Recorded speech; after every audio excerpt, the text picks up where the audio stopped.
Hello, and welcome back to part 2 of the Zentangle OCEAN Project. Before we start today's drawing session, I wanted to make a few comments about these projects that I have conceived of for the Tangles and Toons channel. I do realize that the early portions, many of the initial videos for each project, are quite simplified. We might just be taking a look at one or two tangles and some basic techniques of drawing it and shading it, and also doing the same for different cartoon characters as we go along, or other elements that might be needed in the drawing. But I want to keep your eye focused on that end project. If you've seen my previous two projects, the Alien Project and the Robot Project, you found that at the end we involved quite a few different concepts all together in that final composition. Though not super advanced by any means, it does present some more challenges for folks as they get to that final portion, trying to draw things in a certain way, a certain perspective, and make it all part of a larger scene or picture. But those earlier portions are intended to be helpful to get you acquainted with those basic shapes, basic characters, or basic elements that are going to be in that final drawing, rather than dump it all on you at one time. So I do realize that these earlier videos can be quite elementary and simplified, and on their own they're not terribly exciting. You wouldn't, for example, draw a simple tile with just a couple tangles in it and let it be. Unless you're doing a monotangle or something like that, of course, then a single tangle would be fine. But I think you get my idea here, and I just wanted to assure you, if you're new to the channel or have not gone through my prior projects or anything like this by other artists, there's a reason to the madness. And to quote from the famous philosopher Aristotle, the whole is greater than the sum of its parts. And that's kind of the idea here. Each of these little parts may seem boring or insignificant, but hopefully when we bring it together at the end with a little flair and pizzazz added as necessary, hopefully you'll have a great time doing it and you won't be overwhelmed by that final project. Well, with all that aside, thank you for listening. Let's jump into the drawing for today. So the first tangle that we're going to look at today is called Seashimmer. I'll jot that here on the back for you.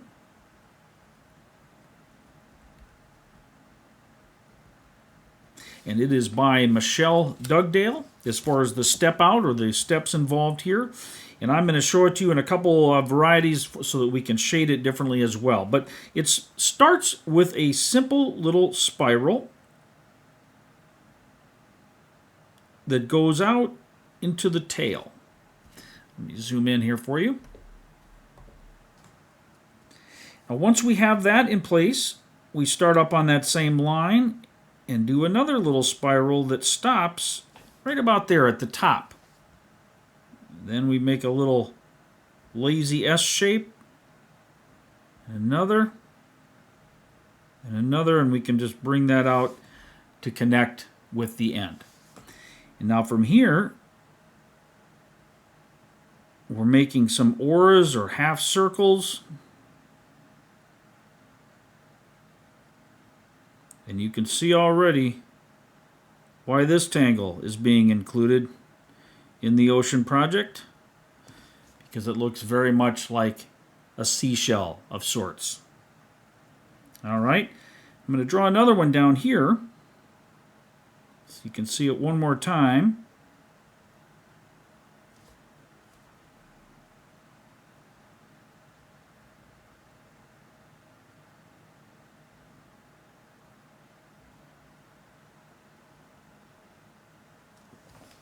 Just like that.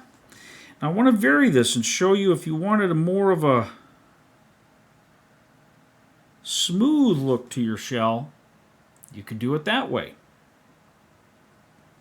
Maybe it's not made of these individual coiled shells, but of one big rolled piece. And in that case, I might even add what I call a little lip up here, just to make that a little more obvious that it's rolling around that way. So it's a couple different ways that we can draw this sea shimmer shape, which will be used in our final drawing to litter itself upon the floor of the ocean. But now how would we shade this? Well, it's very simple. A couple different ways. We could shade these individual pieces as though a little cast shadow there and around the spiral itself. And of course these little pieces in here. So let's try that way, just where this overlaps and goes underneath. Maybe as it sits on the floor of the ocean here, we're going to have a little shadow off the ground.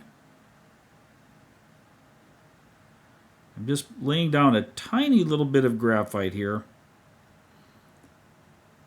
because we don't want to overwhelm this smaller shape with all kinds of muddiness. And then let's just blend that a little bit just to give that impression of shape and dimension and differences in values.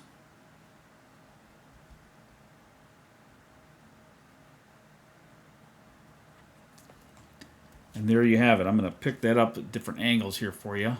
It's hard to see with the graphite being kind of shiny on camera. And we could do something very similar to this one, but we're going to emphasize this over and under piece here. And these little folds and bends in the shell. And of course the spiral itself might get a little more attention. So let's see what that looks like. Very similar, of course.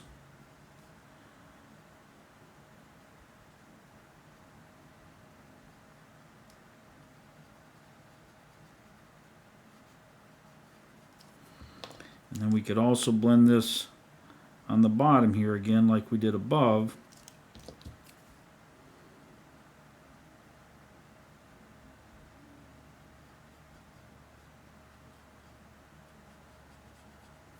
Just something like that. Very, very simple. Now I might let me grab another tile here. I want to take one look at something else for you. Since we're often involving cartoon elements in these projects, I wanted to show you a way of shading, or at least giving that sense of volume and dimension, just using your pen without the graphite. Now, graphite could be combined with it, of course, but I just wanted to show you, what if we didn't have our graphite with us? How might we still convey a sense of shape or dimension to this? Well, this is where those hatchings or hatch marks can come into play. We just add a few of those to the same basic areas that we would add our pencil marks or our graphite, and we end up creating a shadow-like effect. Now, one thing here, when you're making hatch marks, you want to try to follow the curvature of the item that you're making the marks on, so that it helps convey that sense of shape or roundness in this case as well. I realize these are quite tiny, so it's hard to see the details there. But here we can add a little longer ones that help us get the sense of that shape. And we can sometimes even sneak in an additional little mark that just helps. Now, what about this part here? Well, actually, before I get to that other curve, sometimes adding an additional darkness along an edge after you've done the hatching will help convey a sense of deeper shadow there as we get away further from the light. And so that can just help convey that as well. Now, what about these edges? Well, same idea. Creating a little bit of a darkness there. I'm going to do the same here. And then let's just add a very few little marks that go around here.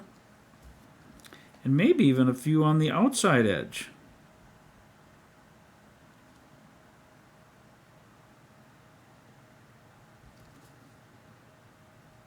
Now, you can overdo this principle and put so many hatch marks on something that it looks like you got spider webs or cracks or something on it, and that can be its own effect.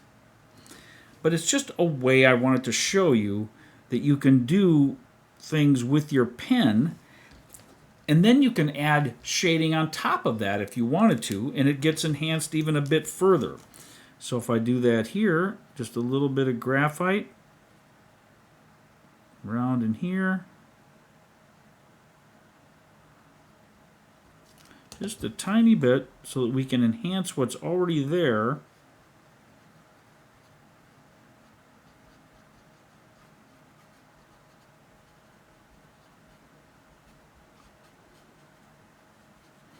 It just deepens the appearance and the effect of those hatch marks.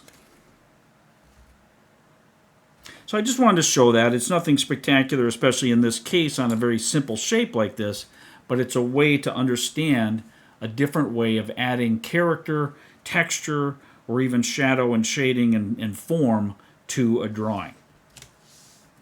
All right, let's take a look at the second pattern for today, which is Phicops by a gentleman named simply Brad, as far as the public details there. Now this can be drawn a few different ways as well, but we're going to focus on one simple one. So you start by a pencil loop, and you can make that as big or as small as you'd like. Just a loop to give us a guide. And then we draw our base, which is kind of an S shape or reverse S. And then we're going to just draw some lines emanating straight from this up to where our edge of our little pencil line is. Okay? You start at the same spot there on the bottom. They just go up and or out, however you're choosing to think of that. And once we have a few of those, we're going to connect them, moving in this case from the line to the line leftmost of it, just like this.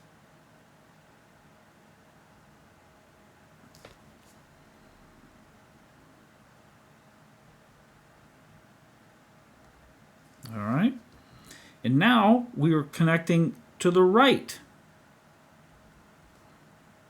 creating like a little area, a little fold or cavity, if you will. And now down here we can close this up in several different ways. I'm just going to do it like this, as it sits there on the ocean floor, so to speak. And now we can either use shading or ink to fill in these little areas, which gives it that dark appearance, meaning we can't see in there, or the light's not getting there, etc. Sometimes a drawing needs contrast in it, so depending on what other dark items we may have around it, we might choose to shade that lightly, or we might choose to make it very dark like I'm doing here, because maybe we need a little more drama in the drawing, a little more contrast and visual interest. So we're going to just make our choice as we go. But the basics of this, and here let me just show you one thing here, you could also do shading with your pen like that, which still gives that same concept, but it's less dark and less ominous. I'm going to go ahead and ink this in. Not necessarily ominous, less obvious. Let's put it that way. I guess just some darkness isn't necessarily ominous. But that's just to show you another alternative for doing that.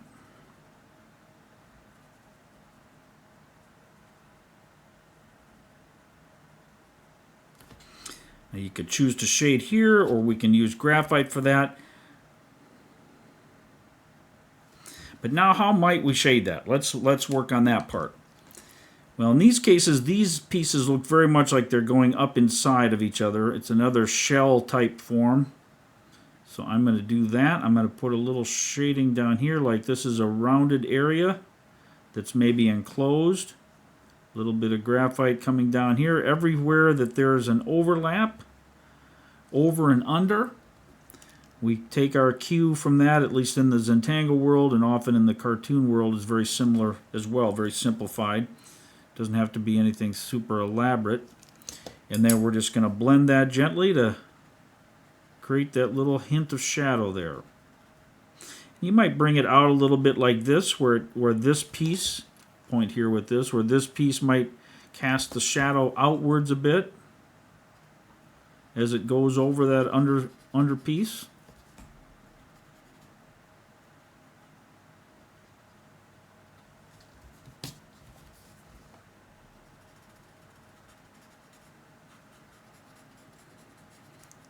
Shadows aren't always just perfectly smooth and straight. They can have some flow to them and variance that gives it a little more character.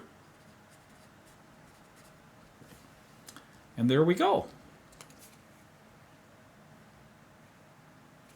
And of course the ground or whatever, if you're doing a Zentangle drawing, you might incorporate this in 100 different ways. But if it's sitting there on the seabed, maybe we've got some little bits of sand coming rolling through here that we're going to use.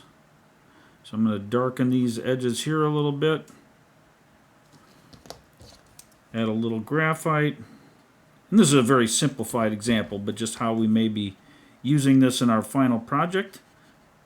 You can sort of see how that might just be a nice little shell sitting there on the bottom of the ocean. So there we go. A few different examples of two different tangles.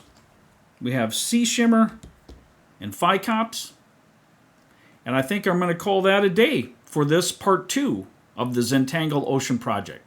Thank you so much for joining with me, and I look forward to seeing everyone again very soon back here in the Tangles and Toons channel. Until then, take care and have a great day. Bye-bye.